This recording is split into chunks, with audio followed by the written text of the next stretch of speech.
Wala nang intro-intro. Ang Makata ng Bayan ay nagbabalik. Siya pala si Sunny Antonio Trillanes.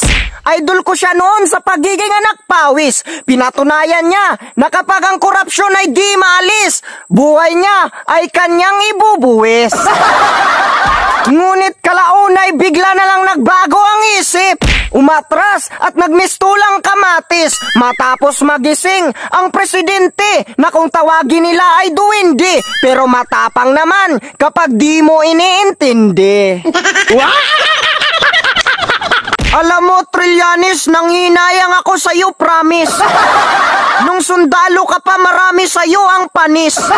Pero nang pinasok mo na ang politika, bigla ka na lang naging pambansang maritis. Ano ka nasisira, ulo?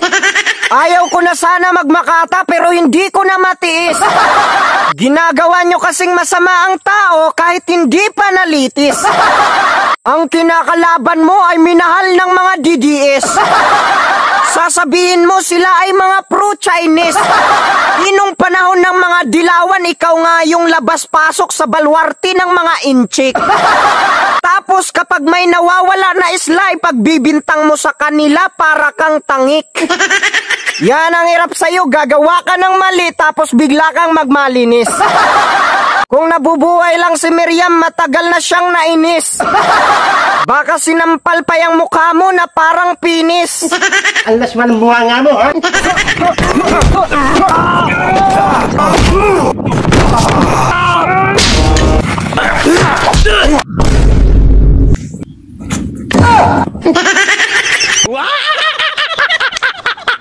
Pati si Bato, inaaway mo, Trillanes. Buti pa nga siya, yung ulo niya makinis. Di tulad ng ulo mo, parang hindi honest. Dapat dyan nilagyan mo ng barnis. Tapos yung ICC, kahit bawal, pinipilit. Lagi na lang sinasabi, paulit-ulit.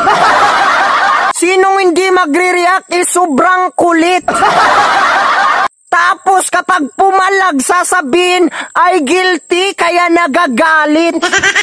Gusto talaga nila ang ICC gumawa ng illegal arrest.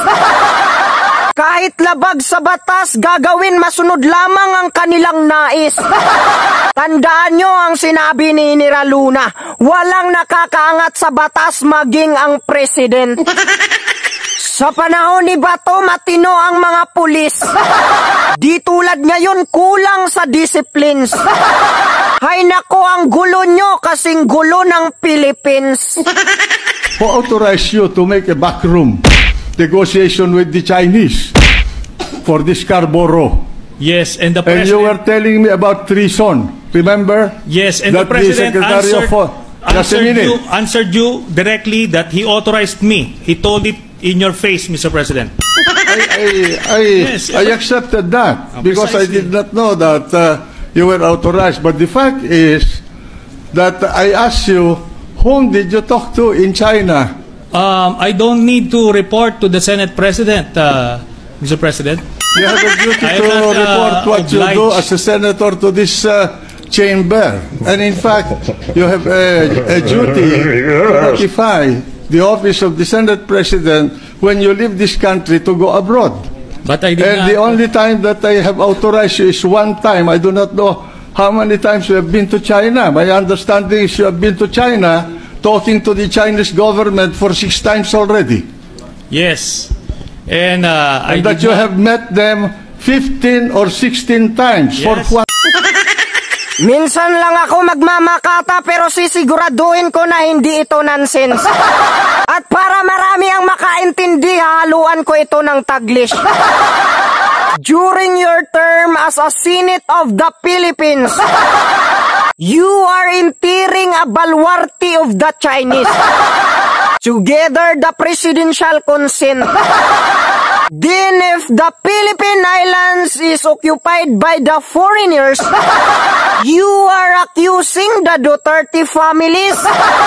Oh, son of a bitch. You are doing bad and you told Filipino that you are the best. I will prove you that you are not honest. Other people believe in you because there are so many stupid vloggers. My advice, do not destroy the strong leadership. Because we are DDS fighters, ready to kill, ready to die for the peace. To all Filipinos, be patriotic. Love the countries and avoid to be selfish. Ang taong walang pagmamahal sa bayan ay para lamang isang puno na hindi na nabubuhay at wala nang pakinabang.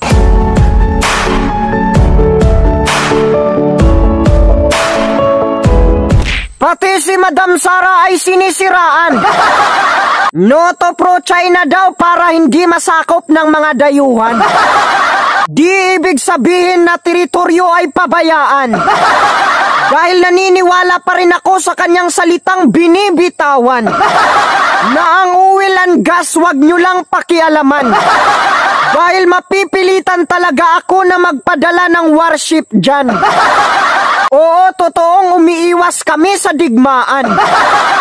Pero kapag yung mga inchik sinaktan ng mga Katagalugan, yung tutulong sa inyo mga taga Mindanao at mga Kabisayaan.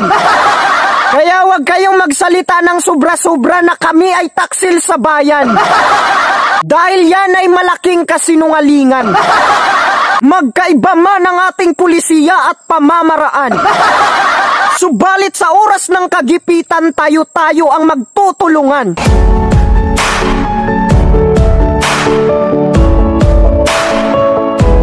Ako po'y nangangarap na ang Duterte mabalik.